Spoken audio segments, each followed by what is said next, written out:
Okay, next up is Going the Distance, and this is a romantic comedy which that seems to be injecting some gross-out humor into it in a feeble effort to be original. The film does have three very likable leads, and they are, of course, played by Justin Long, Drew Barrymore, and Christina Applegate.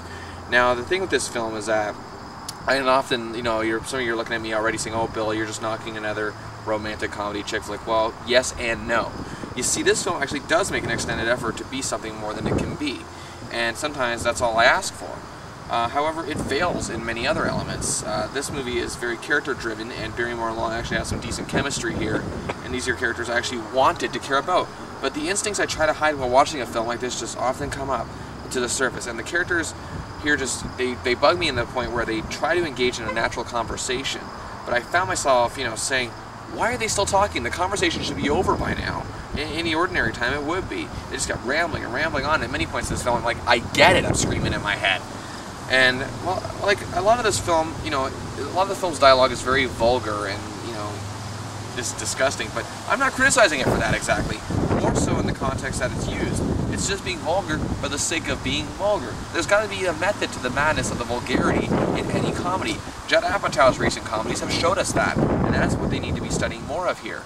Now, granted too that, you know, that again, that they have, again, likable actors here. They always have them, but still, you got to create something more. Now, the whole story is Garrett. He's Justin Long's character, lives in New York City. Talent scout for a small record label. Barrymore, his name is Erin. She's a journalist student from San Francisco, and she's on an internship spending the summer in New York. The two meet in a bar. They hit it off.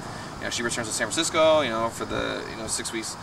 6 weeks later, but you know, her and Garrett decided to try a long-distance relationship with the odd visit, the contacts, the phone call, text, yada yada yada yada. You get it. She lives with her sister Corinne, played by Christina Applegate, and her husband Phil, played by comedian Jim Gaffigan.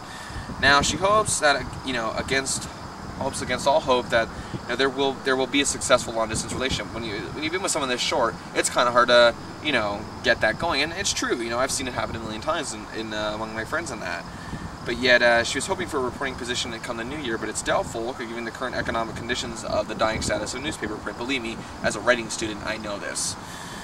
Now, back to the insanely awkward moments that make even Jay Roach cringe. Many are exasperated by Garrett's best friends, Box, played by Jason Sudeikis, and Dan, played by Charlie Day. The latter is Garrett's obnoxious roommate. And again, we get the typical three idiotic friends, or two idiotic friends in this case. You know, how can they be in the same room together? How can these people even stand each other the way they are? Is what I wonder. I mean, they are crude and just annoying caricatures of that many better films have produced. You know, it would be just. They just have this maddening tendency to veer off into topics of conversation that primarily exist in low-grade teen comedies. I mean, it isn't until, you know, the final scene where I'd actually see Dan, and only Dan, saying something more than comedy relief. And in that scene, I'm thinking to myself, why couldn't he be like that the entire film? Do you remember the 40-year-old version, how the three friends in that film throughout the whole movie, yes, they were vulgar. Yes, some of them were idiots. Yes, some of them had problems. But yet, their genuinity really shined through. They were people who cared about their friend. They wanted to help him out. Sure, their ideas weren't working, and maybe it wasn't the right thing for him, but at least their intentions were good, and they genuinely liked their friend. I don't get that here.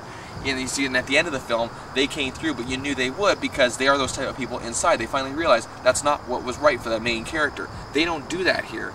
And you know, and again, they have.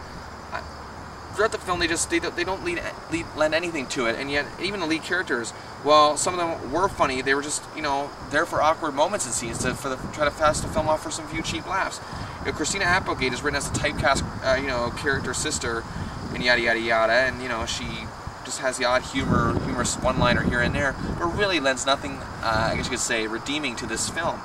And you know, Christina Applegate, she's normally great on television, but here she's just really lost and doesn't seem to, she's never really gotten it to me on the big screen anyway. She's never really had a significant big screen role. And you know, I suspect somewhere within this film, Going the Distance is a pleasant romantic comedy, a film that doesn't need to aim for the lowest point, but yet here it somehow does. I like Justin Long. I think he's a very talented actor. I always loved Drew Barrymore, but this film just, you know, Going the Distance just falls short of its destination, and I give it 2 stars out of 5.